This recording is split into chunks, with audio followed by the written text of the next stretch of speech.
Live from Smitty1.com studios, it's the Fantasy Football Show. Live! Monday through Friday, 7 p.m. Eastern. Take a lap. What is up, good people? You are watching the Fantasy Football Show, your one-stop shop. It says March 1st in the corner. It's March 2nd, Smitty. Take a lap. Take a lap. March 2nd, 2022. We've got Combine talk. We've got a whole bunch of stuff. Let me put that on screen. I'm just not totally prepared today, am I? Combine NFL news. You know it. You name it. You want to talk about it. We will talk about it. So drop me a voicemail as well if you're interested in leaving voicemails. How do you do that? How do you leave a voicemail for Senior Smitty? It's voicemail time. Drop a voicemail at the Fantasy Football Show on the gram. Tell your grandma. He'll punch you in the throat. Tell good old Grams. Tell everybody. And let's kick the show off in news fashion. Where's my music? Okay, so let me add a little bit of news to the screen here. We'll just go through it this way today. Trey Lance, speaking Wednesday on Good Morning Football, John Lynch said that Trey Lance is everything we thought he was when we traded a lot to go get him and more. John Lynch had a lot of good things to say about him. The thing about John Lynch is he says positive things about everything. You could ask him, hey, talk about Nate Sudfeld. Oh, he's a great guy. He's kind of like, Lynch is kind of like Gruden, you know? Like, talk about Sudfeld. Oh, he could be a starter. He could be a starter in for about 15 teams. This guy Sudfeld, like, Lynch would talk up anybody. So we need to take it with a grain of salt. But there is a little bit of panic brewing right now in the fantasy football space and in the NFL space because Jimmy G, who we knew was going to need shoulder surgery, Jimmy G, who we knew was and will probably need thumb surgery. It was his thumb. And you haven't heard anything about that. This dude waits until right now, entering the combine, to actually have his surgery, which is absolutely crazy. Like, why he would wait this long to have his surgery or to announce that he's having it during the combine, during the most important week where people start discussing trades and, well, what could we... Everybody gets together and they see each other at the combine. They go, shoulder bump, what do you want for Jimmy G? And this dude waits until right now to announce he's having surgery. It's devastating to his trade value, even though people knew it could potentially happen. They didn't know he needed surgery. What do you mean he didn't know he needed surgery? His shoulder injury was brutal. And his thumb injury, no one's talking about his thumb. He's going to need thumb surgery, in my opinion. So the panic that's setting in right now is that Shanahan, and we talked about this a little bit last night. I said, don't worry about it. Truth is, we're worried about it. Shanahan is capable of anything. What if Shanahan says, hey, Jimmy, restructure your contract. Why don't you stay in house for 2022? I will be out of my mind livid. I will be calling for Shanahan's job. I 100% will be saying Shanahan needs to go right now, not later, or if it doesn't work out. If he literally keeps Jimmy G on the roster and creates this toxic environment, which I know Jimmy G and Trey are good buddies.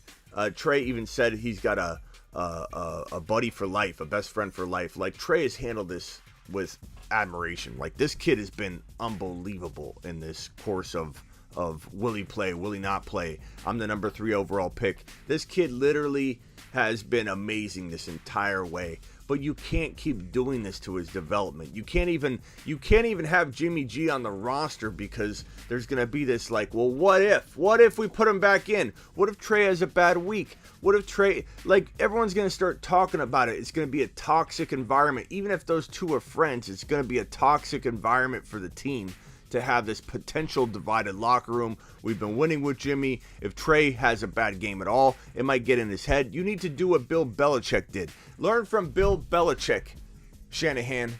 And maybe he will. Maybe Shanahan still will. But learn from Bill Belichick, who literally cut Cam Newton, said, we're going with the rookie. We've made our choice. We've made our commitment. This needs to happen. And this is just very, very, this is like Melvin Gordon potentially staying in Denver. What are you thinking? Move on. Let your future develop without the distractions and cloud over it. Like, what are you doing? What are you doing, Denver? Even contemplating bringing back Melvin Gordon. What are you doing, 49ers, not releasing this man and just moving on last year and trading him, releasing him, whatever. The fact that they kept, this is a problem. This is a potential problem. I hope he can still be traded. I hope a team's willing to trade for Jimmy G.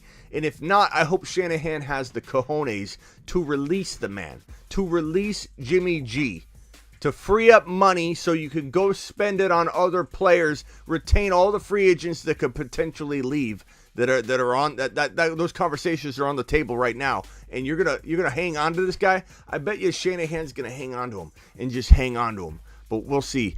I can't believe it. It's driving me nuts. It's driving me nuts that Jimmy G would wait until this very moment to announce he's having surgery. What a dumb, calculated move by Jimmy G. It's not a smart move. It's completely kick to the nads to his trade value. Completely puts everybody on pause and on hold. And like I said before, everybody thinking Jimmy G's going to go like that. I've said before, he might not. He might need to be released. And everyone's like, oh, you can't release. What do you mean release Jimmy G? We can get a first or a second rounder for him, Smitty. What do you mean release Jimmy G? Are you a moron? But the thing people need to understand is if Shanahan's smart, he will get rid of him before, the end of the season. He will do something early to utilize the free agent dollars and to make a move and move on and start, rebuilding and retaining. Because you're building around this guy, Trey Lance. As much as you have a win now team, you are still building around Trey Lance. You need to build everything around Trey Lance. And this team has a potential to win right now. The problem with every team that might be potentially interested in Jimmy G is if they go all in now with the injury concerns, they don't even know if he's going to be ready for week 1. They're thinking that, right? We got to see how he's looking. How's his surgery going to pan out? Like, everyone's going to be waiting. And granted, we still have some time. March 16. I mean, you've got some time, some wiggle room if he does have the surgery. Did he have the surgery yet? Is he having the surgery like this week? Someone look that up for me. But Jimmy G, teams, even like later on in the month, they're going to be like, if we bid on Jimmy G and we win this trade sweepstakes and we get Jimmy G for, let's say, a third rounder. Let's just call it a third rounder. Okay, in the middle. Some say fourth, some say second. Niner fans want like 10 first rounders. You're not going to get a first rounder. You will not get a first rounder, in my opinion, for Jimmy G. Could you maybe get a conditional second? Maybe. Could you get a third? Potentially. Could you get a fourth? Maybe. I don't even know that you can get a fourth. And the reason being is these teams, it's not as simple. Everyone goes, Smitty, what do you mean a team's not going to give a fourth rounder for Jimmy G? He's a good quarterback. He's a winning quarterback, blah, blah, blah.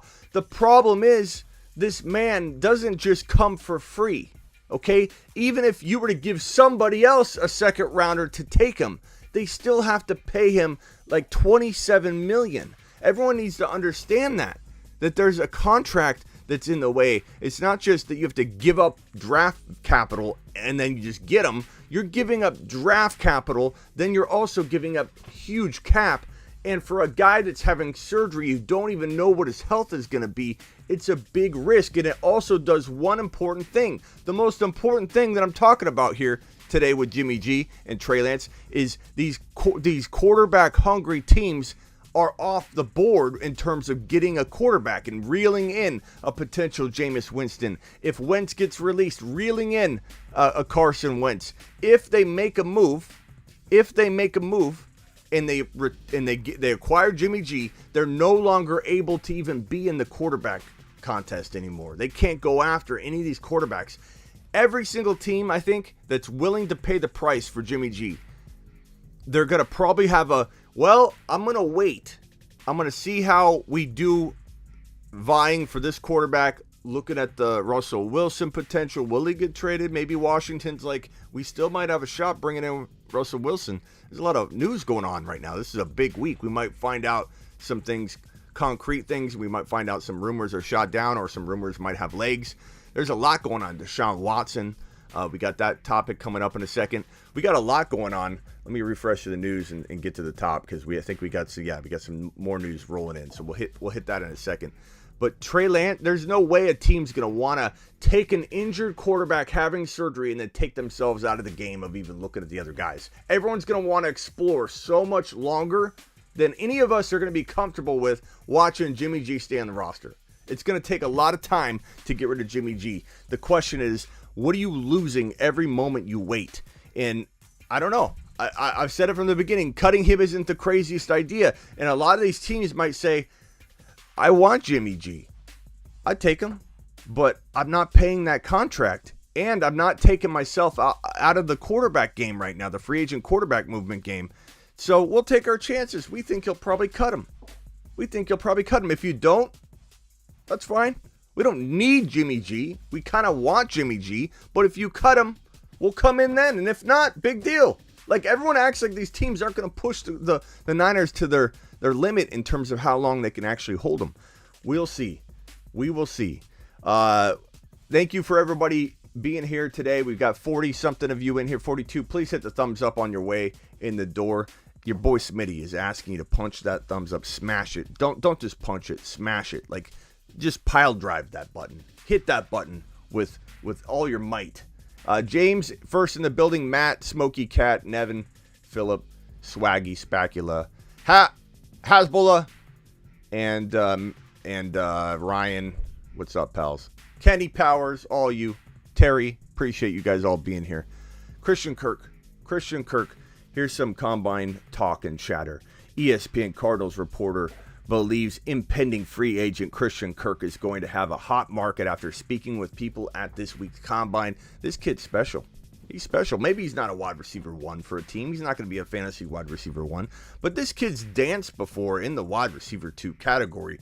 I don't ever want anybody to go draft him or acquire him in fantasy football, especially like Dynasty, at like wide receiver 2 value. What I'm saying is, as a wide receiver 3-4, mostly 4 right now, 3-4, probably 4, he has the potential to come up and dance in that wide receiver 2 range.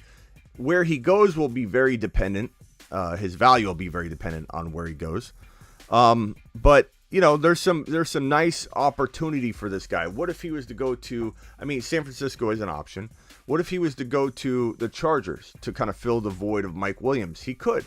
In a Chargers uniform, he looked pretty darn good. He'd get fed pretty well. And if they brought him in as a hot free agent, he's going to probably be paid to start. You know, you're thinking, okay, well, you got Guyton, you got Josh Palmer. Josh Palmer could still be in the slot, or I don't know where they would move him around. Kirk could be in the slot. You could do a whole bunch of things. Even Kirk is the wide receiver 3. So you have Keenan Allen, Palmer, and then Kirk in the slot.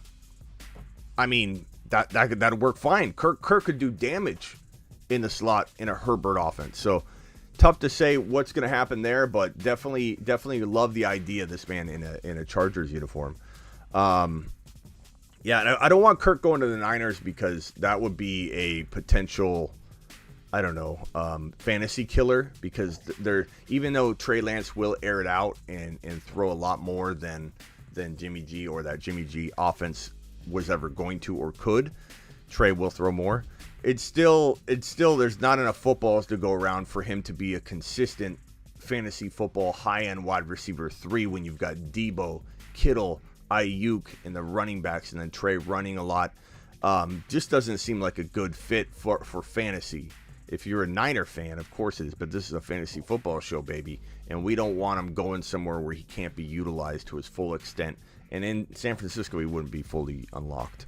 Deshaun Watson speaking at the Combine on Wednesday. Dolphins GM Chris Greer said that the door is shut, quote unquote. That door is slammed, closed, and cemented. Key has been thrown away, says this man, this GM for the Dolphins. He says on a possible trade for Deshaun Watson.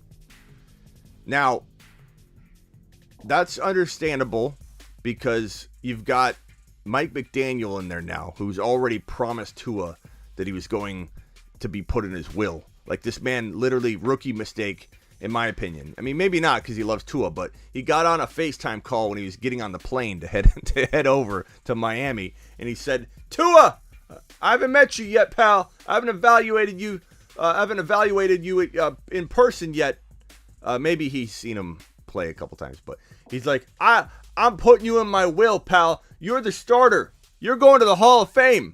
He didn't really say all that, but the vibe very much had that. You are the guy. Nothing's going to change that. Let's take you to the promised land, which is good. I like that he backs his quarterback. And you know what? I hate that Shanahan didn't back his quarterback, his young quarterback. I hate that other coaches like in Sirianni and Doug Peterson before him in Philly didn't back Jalen Hurts, and Philly still isn't backing Jalen Hurts. I hate that. So I love Mike McDaniel. I don't want this to come off like Mike McDaniel's rookie mistake is bad. Like it potentially puts him in a box if Tua isn't going to be what he thinks Tua will be.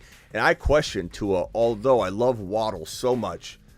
Maybe Tua has a relatively decent year. Maybe Mike McDaniel can get the most out of him. And maybe I come around on Tua a little bit. Not to the point where I'm ever recommending anybody draft him to start. There are too many viable starting quarterbacks that are way, way more attractive to own and put in your lineup in even a 12 or 14 team league than to roll with Tua. Tua could be a good backup quarterback. Maybe he ends up being better than I think in this regime under Mike McDaniel. But he definitely put himself in a box when he was like, you're the guy no matter what. But I wish other coaches would do that. Why can't Jalen Hurts, with no competition on the roster, get a little bit of respect, just a little bit of respect from his coaching staff? Why can't, and they bring in a whole new coaching staff. You have Doug Peterson. Oh, we'll bench him. 2 great games, 2 300-yard back-to-back games. I believe it was like week 15 and week 14, or was it 13 and 14? I forget. Where let's look it up. Hurts demands our respect on this and our accuracy of reporting when we're talking about Jalen. Oh, we can't even look it up, can we? We can't, because these stats won't be there. This man in 2020, yeah, this is last year's stats. We can't look up. We can look it up, but we're not going to go to that extreme. This man had back-to-back, I believe, 300-yard games in 2020. And then has one mediocre game and gets benched by Doug Peterson. This is why I think Doug Peterson should have been removed. And he was. I said he would be fired. Everyone said, no, he won't. He's so closely removed from a Super Bowl. And then boom, he gets removed. Part of it's because he had a riff with management, but he still didn't make good decisions. And he kept running multiple running backs when there was no one to share with Miles Sanders. It was ridiculous. And I said stay away from Miles Sanders because I knew Doug Peterson was going to do that. Now, I have my concerns about ETN because now Doug Peterson's the head coach of the Jacksonville Jaguars, and you have ETN coming off injury, but is a very big sleeper. I love him. You love him. We all love ETN. Take out Jamar Chase, Waddle, and Devontae Smith, and ETN's arguably the 4th best pass catcher in the entire 2021 NFL draft class. He was literally, out of all the other wide receivers, arguably the 4th best option in sum total of pass catchers in that 2021 draft class. Dude is electric. Dude is very dynamic. Dude could be Alvin Kamara-esque in terms of receiving and rushing stats. We love ETN. We just hope that ETN is used properly. Okay, Doug Peterson is notorious. In fact, it's a lock that he's going to use multiple running backs. The saving grace here could be that Lawrence is going to lean on him. Lawrence is going to be attracted to throwing the football to him and handing the ball off to him. And we could see ETN be used at the same time as the running back by committee counterpart hits the field. It might be a necessity. It might be the fact that there's no one else. I mean, they'll bring people in potentially. I could see like an Allen Robinson, whatever, go in there, that type of player. Mike Williams, maybe. And then, so yeah, you got this other receiver going there, Christian Kirk, maybe. But I think ETN will be needed more than most people are expecting. And even me, who's gun shy on drafting somebody that's going into a Doug Peterson rotation, a guaranteed running back by committee, because that's what this man does, I'm still excited about ETN. And I don't know why I got on this tangent. I think I was talking about Miles Sanders, Jalen Hurts, running back by committee, Jalen Hurts coaches not believing. And then, yes, that's where we were. Tua. How did we get to Tua? How did I get all the way off track?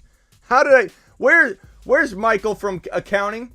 Can you account for why I got so off track? I want a 3-sentence explanation. Where's our accountant? Where's our show accountant? Michael from accounting. I want an explanation as to why you allowed me or why I went off track 8 different tangents to the left. Okay? ETN, what is this comment here? Ryan, ETN is good. As stupid as this sounds, I honestly see the Jags trading James Robinson. I don't know that you could trade a guy off an Achilles tear, but I appreciate your enthusiasm for getting ETN into the lineup, pal. But I don't think literally no one in the history of the NFL has ever climbed into top 5 to 10 running back status after tearing an Achilles tendon. There's no examples. And while everyone's going to start saying Akers hasn't done it yet. Akers came back and averaged around 2.5 yards per carry. Like, Akers still is not a person that has been able to prove that he is an anomaly from history. History saying that you tear an Achilles tendon, you're never going to be a top 10 running back. Akers is going to try and prove that wrong. But what Akers did, here goes another tangent. Smitty, going in a tangent, Akers rushed back. Akers pretty much drove his vehicle on no brake pads, potentially putting the rotors at risk. Here he is running out onto the field because he wants to rush it because he's a reckless person with his own body. That's why he's so injury prone. Akers will continue to be injury prone. Watch, if you disagree and you want to back Akers, that's fine. I'm not mad at you. It's a free country. Do what you want, but I'm telling you, Akers is injury prone. Saquon Barkley is injury prone. These are 2 running backs that I stay clear of at the current ADP and asking price because they're going to get hurt. They're like CMC was last year. Very easy to predict the injury is on the wall. The writing's on the wall. So for me, Akers rushing back definitely didn't help his situation. I can tell you that right now. Rushing back 5 to 6 months after an Achilles tear is going to cause some kind of peripheral damage, you could say, from that. Like, you oftentimes suffer another leg injury the year coming back from an Achilles tear. Look how long it took Deontay Foreman. Deontay Foreman's the most successful Achilles tendon injury we've ever seen. Michael said, wrong, Smitty. Follow the TPS reports and stop getting off topic. Noob. Thank you, Michael. Appreciate you keeping me back on track. There's a reason. Look, Michael has a little bit of tough love for me as I have a little tough love for him. It's required. Look at this man. Does this man look like a guy? This is our one of our big time followers here, Michael. He's our show CPA. Not really, but he is in spirit. Okay, this is our Bob. This is our most realistic example of Bob from accounting. Right here, this follower right here. We have a tough relationship, him and I. We shoot each other straight. I don't need to dance around and say, "Hey, Michael, get to work." Michael, figure it out. Michael understands. He knows his role, and he does it. Does this look like a guy who has fun? He's all about the TPS reports. Michael doesn't take anything seriously. You know how hard it was for Michael to smile in this photo? Do you know how many muscles he had to use against the grain to make this smile? Michael doesn't smile. Michael from accounting doesn't smile. It's all business and numbers to him. This took him forever to take this photo. 5 takes. Okay, appreciate that update, Michael. Where were we at? I don't know. We were on some tangent. Forget it. Let's move on. Chandler Jones doesn't sound like impending free agent Chandler Jones will be back in Arizona. Damn it! Son of a... Well, that's great news. Thank you. I'm hangry. I did eat a little bit today. I had my meal earlier than normal. And I might have a couple slices of roast beef or turkey. You know, just low calorie little snack or whatever. But I'm still a little hangry because I'm still starving my body. I'm literally doing this intermittent fasting and working out like a beast and running. And my body's literally eating itself. I think that's what I don't know if I'm right on this. If we got any nutrition people in the chat, when you intermittent fast, your body's waiting to eat. It's like, okay, 10 hours, 11 hours, okay, okay, 12 hours, woo, we haven't eaten in a while. Let's start eating ourselves. And it just starts, I guess that's what it is. You just start eating your own fat. And that's why it works so well. But I'm literally, I'm literally hangry. And now I've got Kyler Murray driving me up the wall. I've got Chandler Jones wanting no part of this. What's going on? What's going on? I don't think Akers will ever be a Asbel. What are you trying to say? Chandler Jones is getting old. Yeah, but we still needed him. Bro, he was doing good. Deshaun Watson, here's this news. Speaking at the Combine, I think we already started talking about this, and then I got sidetracked. Deshaun Watson. Oh, yeah, that's where we went. We literally took almost 30 minutes off the clock on a tangent that was talking about Deshaun Watson, the GM saying, no Deshaun Watson, no soup for you. We're not trading for Deshaun Watson. And I said that Mike McDaniel, the new coach for the Dolphins, who came over from San Francisco, is committing to Tua, and how impressed I am, even though it's a rookie mistake to be like pot committed on the phone before you've even seen the guy take a snap personally in your own stadium with your own team and all that. He's pot committed, but I appreciate the pot committing because guys like Sirianni in Philly and Doug Peterson, and that led me down the Jacksonville Jaguars road. God, this is crazy how this happens. I get so sidetracked. Okay, reeling back from Jacksonville, going back to Philly, you have Sirianni, Doug Peterson not committing to Jalen Hurts, which is blasphemy. Jalen Hurts is a good quarterback that's just getting started, okay? So he needs development, he needs confidence, and you've literally, Doug Peterson benched him in 2022 after doing really well, or 2022. In 2021, constant, are we going to trade up in the draft to get a quarterback? Or, hey, is Hurts available? Hey, we're looking at Watson. They're probably still looking at Watson. They won't commit to Jalen Hurts. Bring Jalen Hurts to the Cardinals. I mean, I'd trade Kyler Murray for Jalen Hurts right now. And some of you might think that's crazy. Some of you might merely look at the fantasy football production. And for that, I can understand where you're coming from. I'm talking from a football perspective. Kyler Murray, you guys got to think about the fact that Kyler Murray's creating this black cloud, this self-made black cloud, heavy weight on his shoulders.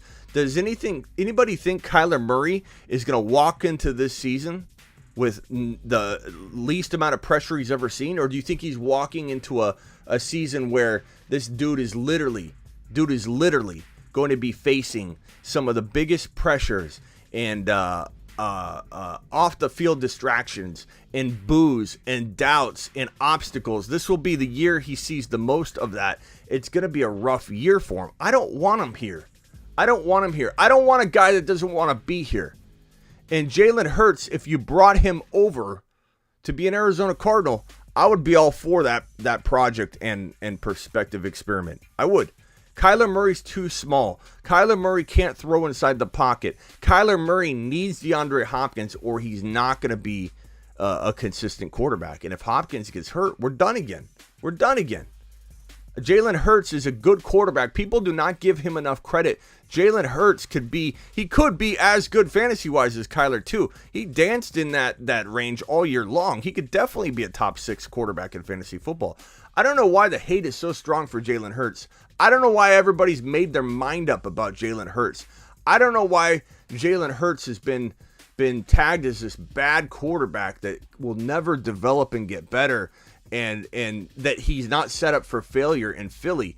Bring him over to the Cardinals. I would take him in a heartbeat. If I was GMing this team, if I had full control, I'd be making some ballsy moves if I'm a Cardinal decision maker. I'd be saying, look, Kyler Murray, does anybody realize that Kyler Murray's not going to do it this year? Like, as good as he is and talented as he is, as physically gifted as he is, do people really think with this black cloud in this horrible situation he's created for himself that he's completely digging up? We don't even know if he'll walk away from the game. And people are going to say in here that, oh, you can't trade Kyler for Hurts, you're crazy. I guarantee you there'll be 3 or 4 comments after this live stream is over. Some casual is going to walk into the chat and say, you're crazy, Smitty, for wanting Jalen Hurts over Kyler without thinking it through. There's a potential that Kyler walks away from the game. There's a potential that Kyler is going to be awful this year because of the distraction and the pressure he's putting on himself. He doesn't like getting hit. He's scared to get hit. Kyler Murray Send him packing for Jalen Hurts all day long, and you can screenshot that. You can take a little recording of it. You can screen record this and play it for me later. I don't care. Jalen Hurts, even if he fails in Philly, he's being set up to fail in Philly. I'm telling you with my eyeballs, Jalen Hurts would help us win more than Kyler Murray would. Kyler Murray, even though we had an undefeated season through half of the year, he fell apart. The momentum's not there. I've smelled these things from a mile away. When this starts to snowball, it gets bigger and bigger and bigger, and Kyler Murray's digging a bigger and bigger hole. And I don't see him coming out well. Back on point. God, we are getting off on tangents. Deshaun Watson's not an option for the Miami Dolphins. He's not. Okay, good. Now we know. Where is he going to go? People, he can't sit again. Maybe the Texans do something that we couldn't imagine, because last year was crazy when they sat this guy for $10 million. But if they sit him this year, they're paying him $35 million to sit the bench. Last year was 10. Last year was unheard of, unthinkable. I didn't even think they would follow through. They benched him and paid him $10 million. Spatula, thank you for calling me the GOAT, but you're the GOAT, pal. They paid this man $10 million to ride the bench, and he didn't even get to really ride the bench. He was at home. And this legal stuff is kind of unraveling a little more. There's more potential maybe for some criminal opportunities to rear its ugly head. This may turn in 10 of these cases have some potential poking around for discovery evidence that's leaning criminal, and if criminal pops up, man goes on the commissioner exempt list. As soon as he's involved in a criminal situation, I don't know what that would be, whether it's being explored, or because that's kind of where they're at now, or an actual case has been brought against him, or that they're investigating it. Like, I don't know if investigating is going to qualify. I'm not an attorney. We could see if where's our attorney? Where's our in-house attorney? Someone get a hold of Tony the Tiger and let's get him on. I'm not sure. I'm not a contractual attorney, so I don't know if, let's say, a criminal investigation deems worthy of the commissioner exempt list, because currently civil does not qualify as a commissioner exempt list potential tag. So the commissioner can't just grab someone now in an ugly civil situation like Deshaun Watson's. It's pretty ugly, and take him and put him on the exempt list. He can't do that. But if it's criminal, he can, and we just don't know what is that line. But Deshaun Watson, the Cardinals, we would take him in a heartbeat. We would give up a first rounder, maybe more. Don't tell anybody. Maybe more. With Kyler Murray for Deshaun Watson. And someone might say, why? That's crazy because Tyler's so talented. Stop talking about Kyler Murray's talent.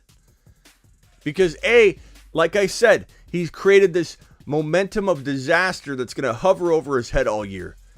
B, he can't win games when he doesn't have everything going perfectly. He crumbled. Not to mention, we haven't even mentioned his lack of leadership and the fact that he's pissing off teammates left and right. Doesn't motivate a single person on the roster. We got a super chat from Joel. Joel, glad to see you in here, pal.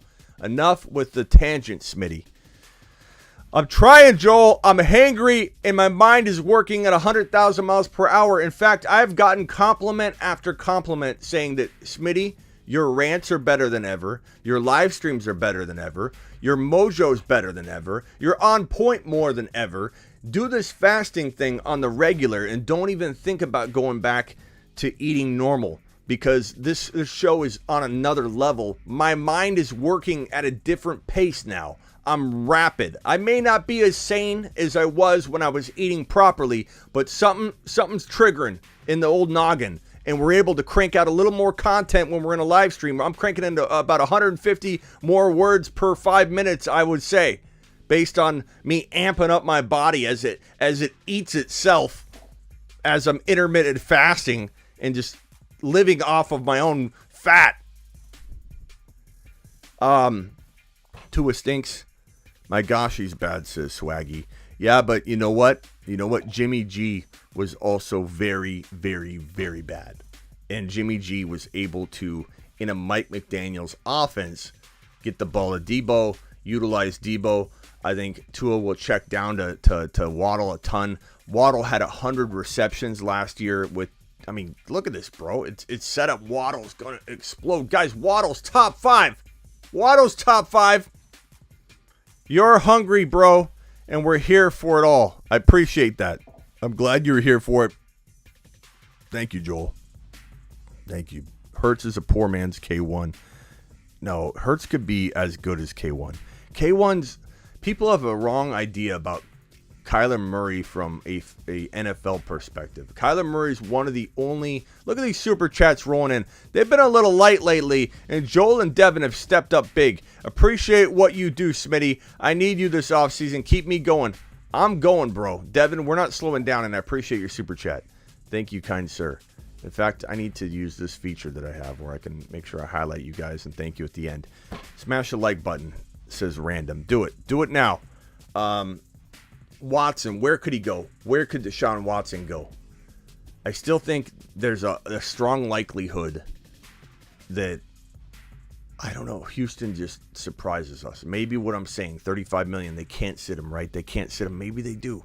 Maybe they do, because Houston they don't make sense. They want to ruin this man.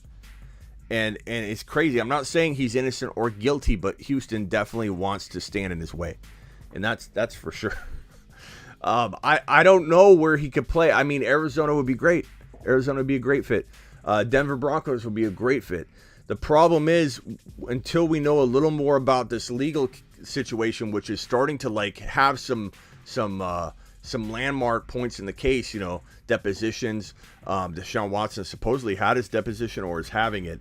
And once we hear more details about what's going down and how bad it could get, we might see Deshaun Watson get taken off everybody's board. Like, we don't want anything to do with this. And then the Texans are forced to do two things.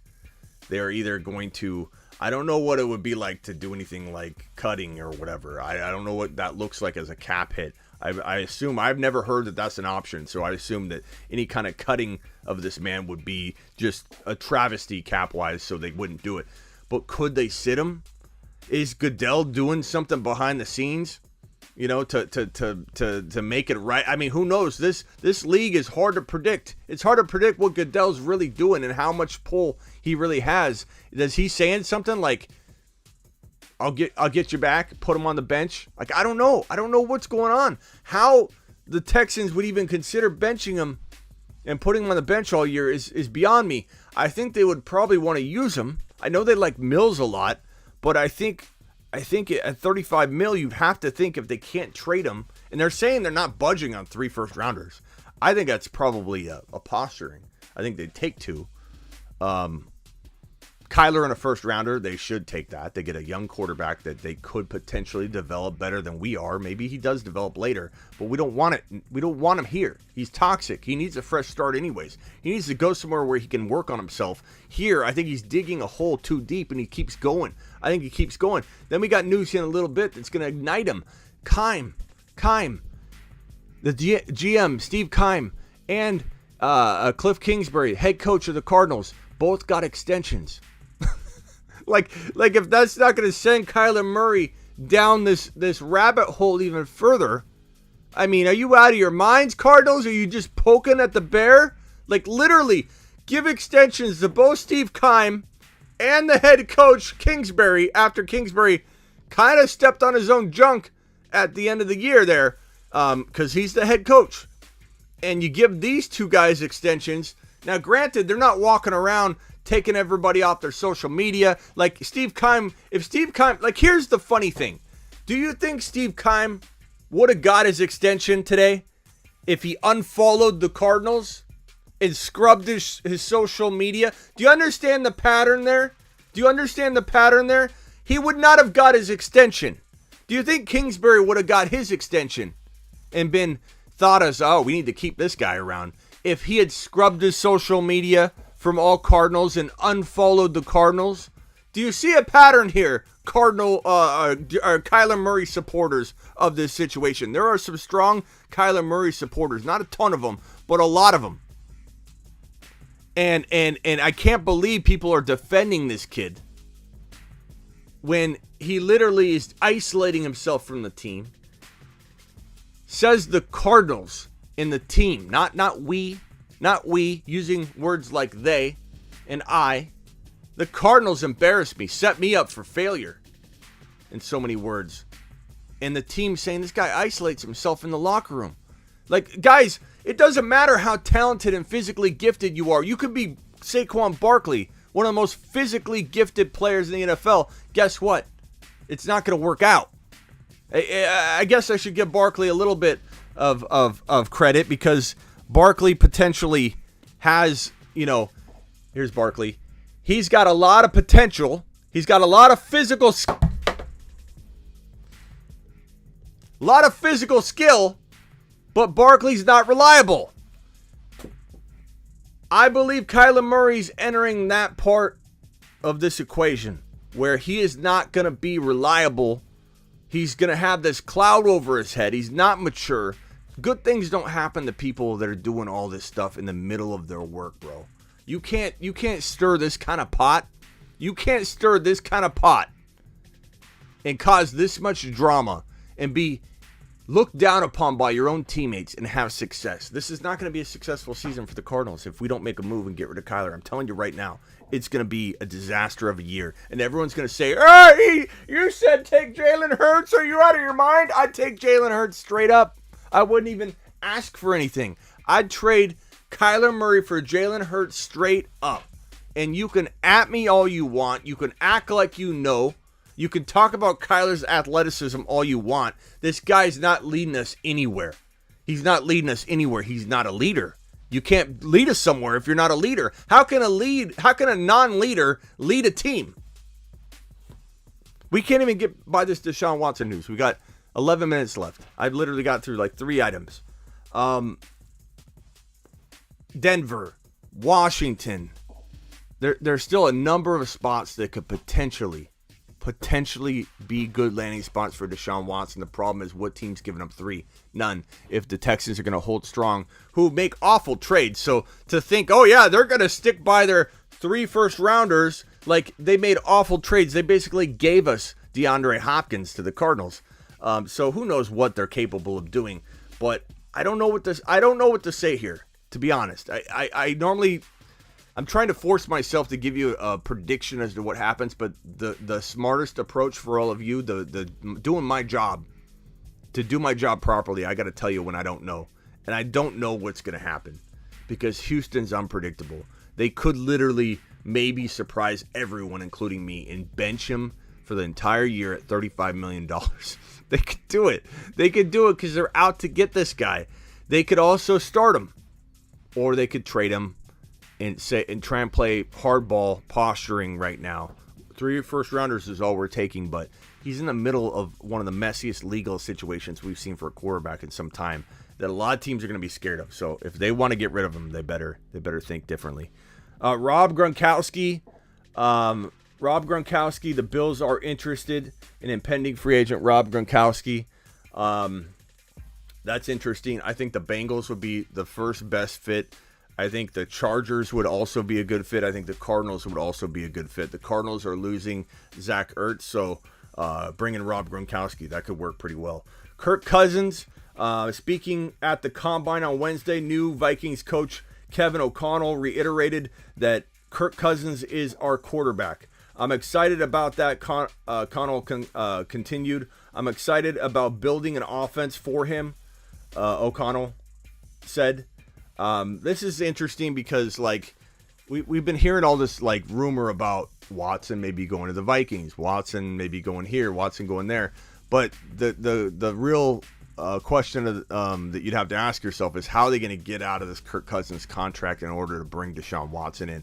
For the Vikings to get a Watson, it requires setting up a trade where a team's willing to take on a $35 million guaranteed Kirk Cousins, which that's almost worse than the $27 million that's going to Jimmy G. $35 million guaranteed to Kirk Cousins. Not many teams are going to see that as a good thing, except for maybe Kyle Shanahan. So be a little worried about that. If he's available, Kyle Shanahan will probably give up the world. He'd probably trade 8 first-rounders for him and put Trey on the bench. That's what Shanahan is capable of doing with his first love, Kirk Cousins. He absolutely loves this guy. He thinks he's the statue of David. and he'd do anything for him. That's Kyle Shanahan's kryptonite. My mind's still a little hazy. Random says Hurts is a trash can. Well, Random, I disagree, but that's okay, pal. We don't have to always agree. So Vikings are probably keeping Kirk Cousins, which, it's not the worst news for Justin Jefferson. They get along well. So we'll see. Russell Wilson, Coach Pete Carroll said that they have no intention of trading Russell Wilson, nor should they. But, maybe Carroll gets fired. I don't know. But it sounds like both of them together is a bad combination. But what team's going to... here's the thing with the Cardinals and the Seahawks together, combined. I can speak to both of them at the same time. Neither team is going to get rid of their quarterback. The Cardinals are not getting rid of Kyler Murray, and the Seahawks are not getting rid of Russell Wilson unless you get an upgrade. I'm not an idiot. No one is expecting the Cardinals to trade off Kyler Murray and then go, who are we going to start?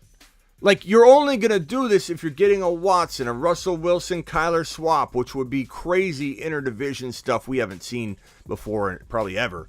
But, both disgruntled quarterbacks wouldn't be the craziest thing, I guess, in the end when you look at the circumstances. Tyler Huntley, could we trade for Tyler Huntley? Then the Cardinals maybe would potentially send Kyler away if you believe in Huntley like I do. If you're trying to be ahead of the curve, guys, it's not going to feel comfortable to predict the next Tyler Huntley before Tyler Huntley becomes Tyler Huntley. I like Tyler Huntley. He's got a lot of potential. I don't know if it'll ever get tapped into. We may see him get wasted away on the bench. We may see him miss his window to develop. That happens. If he doesn't get his opportunity quick enough, it will potentially not be there. But these are options. Russell Wilson. You're not getting rid of Russell Wilson unless you're upgrading him or improving in totality your entire situation. So Russell Wilson's probably not going anywhere.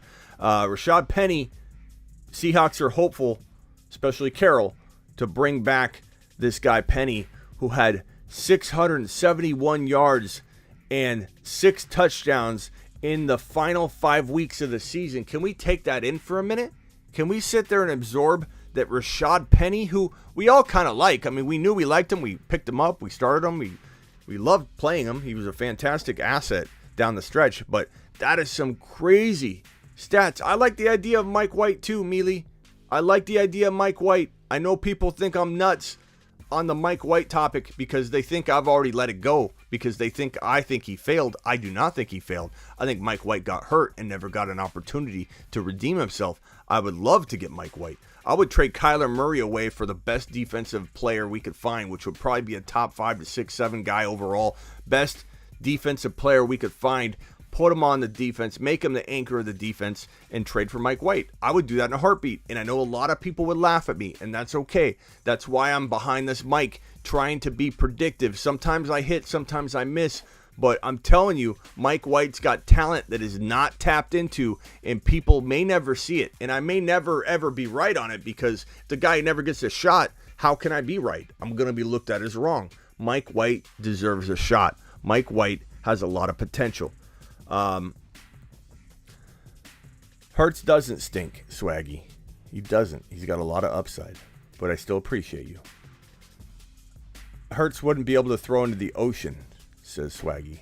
There are so many people that are so upset at Hurts. I don't know why. He had a pretty good fantasy year.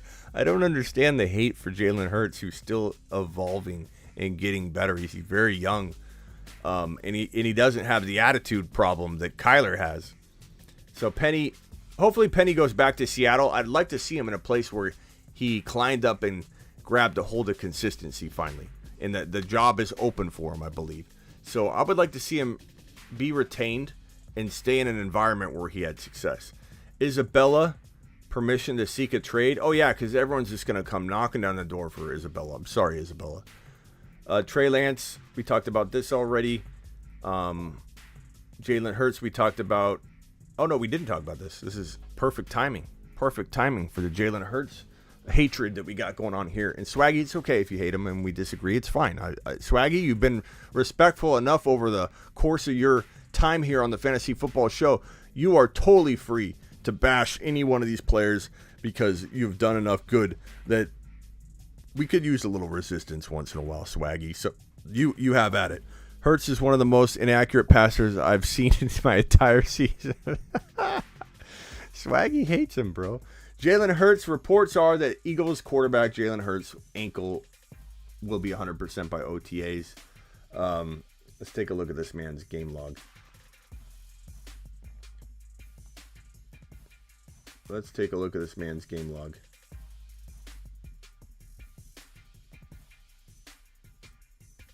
What did I click on?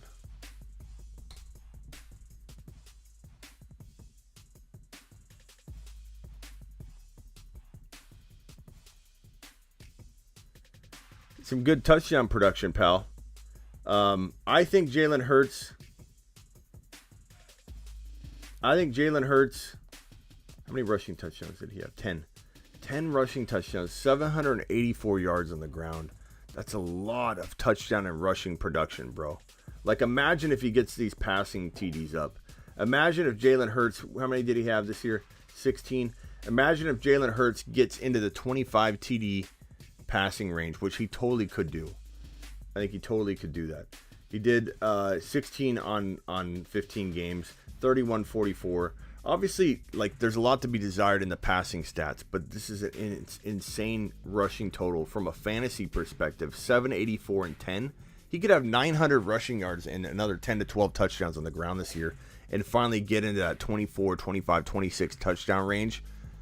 I don't know, bro. There's a lot of potential there. From a fantasy perspective, for sure. If you want to talk NFL, I get it. Here are those extensions I talked about. Kingsbury extended. Keim extended. That's going to rub Kyler Murray the wrong way. Kyle Rudolph released. T.Y. Hilton may play in 2022. Aaron Rodgers, Adam Schefter, has reporting that the Packers have never received a trade offer for A-Rod. Never received a trade offer for A-Rod. That is the biggest BS I've ever heard. We've heard reports that people have called and the Green Bay Packers won't pick up. The Green Bay Packers are literally not picking up. If I'm A-Rod, I'm actually very mad if this is like new information to A-Rod. Because this is them not answering calls. There's no way a team has not inquired about Aaron Rodgers. And teams have reported that they've called and they've not picked up. So the Packers are literally leaving the phone off the hook, going, we haven't received a trade offer. That is not cool. That is not cool. And I don't know how that it seems par for the course for the Green Bay Packers and how they've treated A-Rod. They haven't given A-Rod the proper respect in anything that they've done. This, in my opinion, and maybe I'm wrong, maybe A-Rod doesn't see it this way, but in my opinion, this is just more of the same Green Bay Packers selfishness, not looking out for the best interests of Aaron Rodgers, even though they're about to pay him and make him the highest paid quarterback in the league. I know that sounds strange, but he's earned that. He deserves that. He'll get that wherever he goes. That's not something Green Bay's handing to him. He could do that wherever he wants. But for Green Bay to literally, it sounds like, not be fielding calls when he probably wants them to and know his options. Maybe he doesn't care. I don't know. But this is crazy. This is crazy to me. Not one call. Yeah, right. Yeah, right. Yeah, right. And everyone thinking they're moving money around everywhere. That means they're bringing him in. They're bringing him back. He's coming back. Them cooking up a deal. He's coming back. Look. You got to have he needs to know what his Green Bay options are before he can actually say yes or no to them. So for him to, let's say he's 50-50, he still needs Green Bay to do all this and come with an offer that they can execute on for him to say, yes, I'll come back there. He still may say, trade me. Now, I'll admit it's looking 50-50. It used to be like 99% or 100% he's not going back. He's clearly wavering and going back in the direction of either being sentimental to Devontae Adams or maybe not wanting to move in the end when he's, you say, oh, I'm going to move away when I grow up. I'm going to move away when I grow up. And then when you grow up, you're like, I don't know if I want to move away. This is kind of that scenario for Aaron Rodgers, I believe. So we're looking at maybe a 50% chance he gets traded. This right here, let's see. Baker Mayfield, I don't think there's any reason Baker can't bounce back and rebound. That's getting into yesterday's news. So that's going to be all she wrote for the news. Let me go ahead and get to the voicemails real quick, see if you guys have anything you've dropped in the voicemail group, and then I'll go looking and find any other voicemails that might be lingering out there. Here we go. We got a couple here. Jim. Yo, Smitty. I know a lot of people are down on this year's incoming rookie quarterback class. They're saying it's not as strong as years past, but is there one or two quarterbacks that you like, or maybe one or two that we should keep an eye on that maybe have some value for 2022 or maybe some dynasty value? I'm still going through my quarterback evaluation process, so before I tell you all about what I've concluded, I want to go through a couple more players. And I'm trying to find a gem that might be out of place. I don't want to I don't want to just follow the order of everybody else. If I have a sense that this guy's got talent over another guy, there's still two or three more guys I want to dig into. So I will be bringing the rookie stuff to you, and especially with the combine here, I thought why not wait until that's over and just incorporate that into my thinking. So quarterbacks, they're a little hard to judge because they're not as good of a class. So it's been taking me a little longer to really try and digest who's going to translate at the next level, because it is tough to find a quarterback or two that I feel has the potential that last year's class did. Because last year's class, I mean, Wilson, Fields, Lawrence, Trey Lance, like you're talking about four guys that any one of them would be the number one overall pick in this draft potentially. So I'm not there yet, but give me a little time. As soon as we get this combine information rolling in, I'm going to give you my quarterback breakdown. What's up, Smitty? My question pertains to the zero RB strategy. The more I think about it, the more I'm kind of gravitating towards taking two top-level tier wide receivers in the first couple rounds, then maybe grab my quarterback in the third, maybe a Josh Allen or something like that, and then grab the top-level tier tight end, and then, follow suit through the next couple rounds and pick my RBs. I mean, after this year, I saw a couple teams that took that strategy, and it looks a little bit more appealing. What are your feelings on that? I don't mind any of those kind of strategies, bro. It really does boil down to best player available. I could tell you go this approach. Like what you're saying is a concrete plan of attack, and I don't do those. I'm best player available. If Josh Allen is the best player available in round 3, I'm taking him. If Mahomes is, I'm taking him. If for whatever reason Kelsey fell to a ridiculous value, I would take him. Although I'm not good, or I'm not approving. I'm not good with anybody taking Kelsey at like 12 or 11. Although if you do good with that, do you? No one else should be telling anybody what they should or shouldn't do. If you were good at drafting a tight end early and building a team like that, then go for it. But I do recommend that everybody use strategies that work for them. I personally do not think any plan of attack is a good idea. I just think you got to have an open mind to the best player available. Next question from Nevin. I was wondering who you think had the best first day of the combine, I guess you could say, or first open. All that I'm breaking down tonight, so stay tuned. We're running out of time. It's going to be hard for me to break that one down, but Nevin, just wait. Smitty, correct me if I'm wrong, but the 22 Cup League is happening a little less than 3 months away. Make sure you get your spot today. We have a 96-team league. Yes, we do. Oh, I hit the button. Sorry, Terry. Coming up.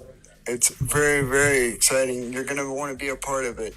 Yes, you will. Terry is correct. Mark Cleveland, thank you for the super chat, pal. Mark Cleveland dropping in. He says, pizza pie. I can't get a pizza pie yet, but I'm going to, Mark. I'm going to use this to get my pizza pie the moment my fasting is done, pal. Appreciate you. And to that earlier question, Devin, I'll break down all the combine once we have the combine performances in.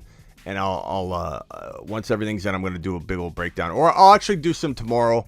We'll talk about like what we're thinking, but we got to wait for all that stuff to drop, bro. Once we have, everybody's workouts. Look at Jameis Winston, Adam Schefter reporting. Let's see here. Do we got any news? Any news? I don't see anything new. If anything happens over the next hour or two, I'm going to be out here. This combine's going to probably leave me on call all weekend. I imagine that if Aaron Rodgers news breaks, I'll be jumping right up on here. Michael says, breaking news, Rodgers is staying. Bro, if that's fake news, you got to be careful because you'll get hit by the mods. They'll put you in timeout, bro. You can't drop fake news in the chat, bro. We don't allow that on the channel because people actually make decisions based on that. So maybe you're correct and that's breaking as we speak. I'm refreshing some every news wire and such that I have. I don't see it. I apologize if that is breaking, but I don't see it breaking, bro. I don't see it breaking. I don't see it. I'm looking, bro. Nothing, bro. Nothing. That sounds like fake news to me, pal. Sounds like fake news. Yeah, if you guys want in the Cooper Cup League, here's the details. I give you Fantasy Cup 2022. 15 rounds. 96 owners. That's 1,440 picks. 8 copies of every player in the player pool. That means Jonathan Taylor will likely consume all of picks 1 through 8. And Henry and Cup could make up most of picks 9 through 24. 60-minute timer. This draft could take 80 days to complete. 96 owners, 15 rounds, 8 copies of every player in the player pool. 1 division of 96. 1 winner. I give you Fantasy Cup 2022. If you want in that league, it's not an entry fee of any kind, but we're handing spots out while they last to the top super chatters that are a 20 or above. So people drop a 20 spot, they get into the league. Simple as that. So if you want in, please drop one and get in, and boom, you're in. While spots last, we have probably 20 spots left out of the 96. I'd say like 25 maybe. I don't know. I'm guessing we could have more than that. But let's go. Let's see here. 96 owners, no thanks. That's insane. But Marky, you might not have a full grasp on what's going on. There's 8 copies of every player in the player pool, so it feels like a 12-team league. There's literally 8 Jonathan Taylors. There's 8 Cooper Kupps. There's 8 Derrick Henrys. You can't own 2 copies of any one player, but 8 will be available. So when you're on the clock at 96, 97 turn, that's round 1 turning into round 2, 97. Literally, you're talking about whoever's available at number 12 overall in a regular league. There's 8 copies of that player sitting there at 96 overall. So it very much will feel the same. First place is autographed San Francisco 49er Hall of Fame Jerry Rice and Joe Montana helmet. Also, we have the Super Bowl rings and a whole bunch of other stuff that's going to be coming down the way. So get ready for that. Appreciate everybody being here, and I'm sure I'm going to be on call all week because Combine news is going to break. Aaron Rodgers news will probably break, and your boy Smitty is going to be on the call. The bat phone will be active. Rookie Combine breakdowns and takes will be coming, Nevs. Don't worry, they'll be coming. There's nothing really to break down fully yet. So just hang tight, and as the news comes in, we will attack it. So appreciate everybody being here. Smash the thumbs up on your way in the door. Subscribe if you're new. And as always, I will comment and reply to everybody's comment within the next 12 to 24 hours. So let's see how many comments you guys can drop in the comment section of this video once I hit finish. Go to the video. Starts off with 0 comments. I'm there for you. If I missed your question in here, just go ask me. I will answer it. And thank you, Mark Cleveland, Joel, and Devin for the super chats. You guys rock. Absolute beasts. I'll see you all later. Appreciate you. Thanks for watching the show. See you tomorrow at 7 p.m. We're live every Monday through Friday here on the Fantasy Football Show. TheFantasyFootballShow.com. If you ever get lost, punch that thumbs up. See you tomorrow, 7 p.m. Eastern. Later.